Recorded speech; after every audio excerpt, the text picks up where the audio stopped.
지난 영상에서 당뇨가 있는데 심혈관 질환의 고위험군이거나 심혈관 질환이 있다면 SGLT2 억제제라는 약이 추가되어야 한다고 말씀드렸어요. 그렇다면 어떤 경우에 심혈관 질환의 고위험군이 되는지 알려드릴게요. 미국, 유럽, 국내 학회 자료 중 알짜배기만 뽑아서 말씀드리겠습니다.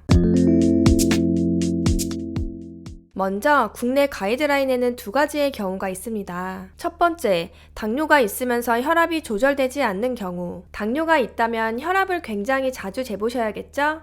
혈압 조절의 첫 번째 원칙은 나의 진짜 혈압이 얼마인지를 아는 것입니다. 두 번째, 당뇨 때문에 콩팥이 손상을 입어 단백뇨가 나오거나 당뇨 때문에 망막병증이 생겼거나 신경에 문제가 생긴 경우, 당뇨 때문에 다른 장기에 문제가 생겼다면 심장 혈관에도 문제가 생겼을 가능성이 높겠죠. 그래서 대한당뇨병학회에서는 매년 한 번씩은 소변검사, 안과검진, 신경과 평가를 하도록 권고하고 있습니다. 다음은 미국 가이드라인인데요. 미국 심장학회에서는 일반적으로 나이, 콜레스테롤, 혈압, 흡연 유무를 점수화시켜서 10년 후 심혈관 질환 발병 위험률을 계산해요.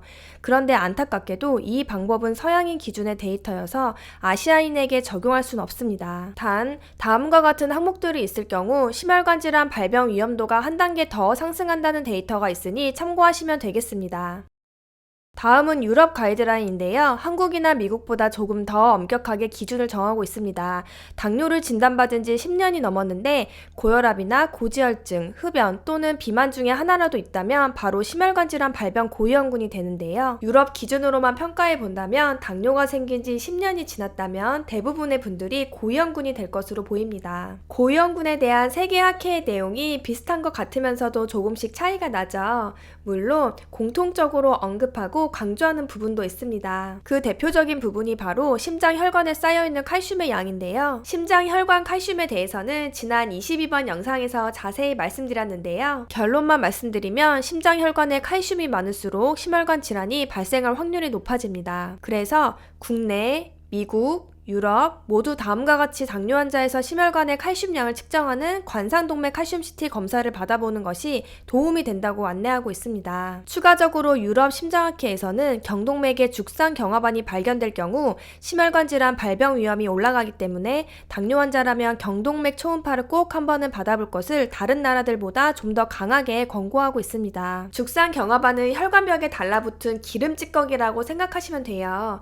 죽산 경화반에 대한 자세한 내용은 저희 20번 영상을 보시면 도움이 되시겠습니다. 종합해보면 이렇습니다. 당뇨가 있으면서 혈압이 조절이 안 될 때, 단백뇨가 나올 때, 콩팥 기능이 나빠졌을 때, 당뇨 망막병증이 있을 때, 당뇨병성 신경병증이 있을 때, 경동맥, 팔다리 혈관에 죽산 경화반이 생겼을 때, 심장 혈관에 쌓인 칼슘의 양이 많을 때, 당뇨 진단된 지 10년이 넘었는데 고혈압, 고지혈증, 비만, 흡연 등이 있을 때, 심혈관 질환 생길 확률이 높아지게 됩니다. 심혈관 질환 고위험군에 대한 기준이 매우 많죠. 기준이 많다는 것은 당뇨 환자라면 심혈관 질환 고위험군이 될 가능성이 매우 높다는 뜻이기도 해요. 그러므로 당뇨가 있다면 앞서 말씀드린 내용을 토대로 검사들을 먼저 받아보시는 게 중요합니다. 만일 검사를 통해 심혈관 질환 발병 위험성이 입증된다면, 그리고 아직 SGLT2 억제제를 복용하고 있지 않다면 담당 의사 선생님에게 현재 먹고 있는 당뇨약에 SGLT2 억제제를 추가해보는 것은 어떨까요? 라고 제안해보시는 게 매우 중요하겠습니다.